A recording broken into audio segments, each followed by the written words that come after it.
ब्रेकनंतर आपलं पुन्हा एकदा स्वागत। आणि सध्या मनोज जरांगे पाटील यांना प्रचंड आणि तुफान अशा स्वरूपामध्ये मराठा समाजाचा पाठिंबा मिळतोच आहे।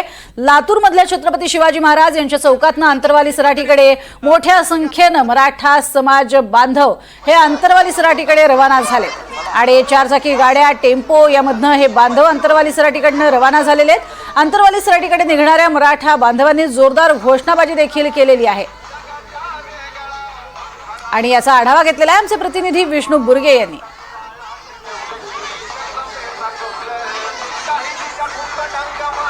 मोठ्या संख्येने आपण पाहू शकता मराठा बांधव जे आहेत ते आंतरवली सराटीच्या दिशेने रवाना झालेले आहेत।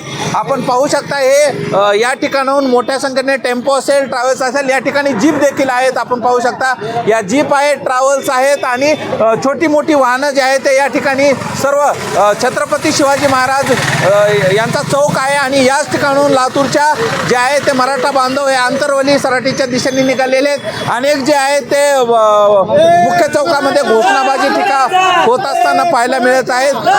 या आंदोलकांकडून जाणून घेऊया तर तुम्ही मुंबईच्या दिशेने निघालेले आहेत, काय तुमची मागणी आहे, किती लोक निघालेले आहेत? आता मार्केट यार्ड लातूर मधून 30 गाडी निघालेली आहे।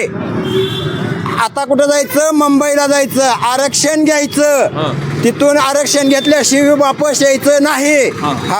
मोठ्या संख्येने या ठिकाणाहून निघाला, कशा पद्धतीनं तुम्ही जाणार आहात? आंतरवली सराटीहून जाणार? आंतरवाली सराटीहून जाणार आहेत। 25 ते 30 गाडी मार्केट यार्ड मधून निघालेली आहे आंतरवालीला। पहाटे 4 वाजल्यापासून अजून दिवसभर गाड्या चालूच राहतील आणि तिथून मुंबईला जायचंय साहेबासोबत। बरं, आता ठाम आहेत आम्ही। बरं, ठाम आहे आम्ही ह्या गोष्टीवर। खायचं प्यायचं सोबत गाडीत 8-10 दिवसाचं बांधून घेतलेली आहे शिदा।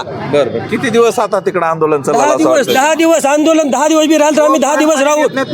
पाटलाच्या सोबत आम्ही सदैव पाठीमागे आहे। जोपर्यंत पाटील परत येत नाही तोपर्यंत मुंबईमध्ये आमचा मुक्काम राहील। आरक्षण भेटत नाही तोवर मुंबईला खरं तर मोठ्या संख्येने आपण पाहू शकता हा गाड्या आहेत, या ठिकाणी मोठ्या संख्येनं गाड्या देखील आलेल्या आहेत आणि मराठा बांधव जे आहेत ते आता आंतरवली सराटीच्या दिशेने रवाना झालेले आहेत। काही बांधव जे आहेत ते थेट मुंबईच्या दिशेने रवाना झाल्याचं पाहायला मिळतंय। आंदोलनामध्ये हे सगळे मराठा बांधव जे आहेत ते सहभागी होणार आहेत। विष्णू बुर्गे, NDTV मराठी, लातूर।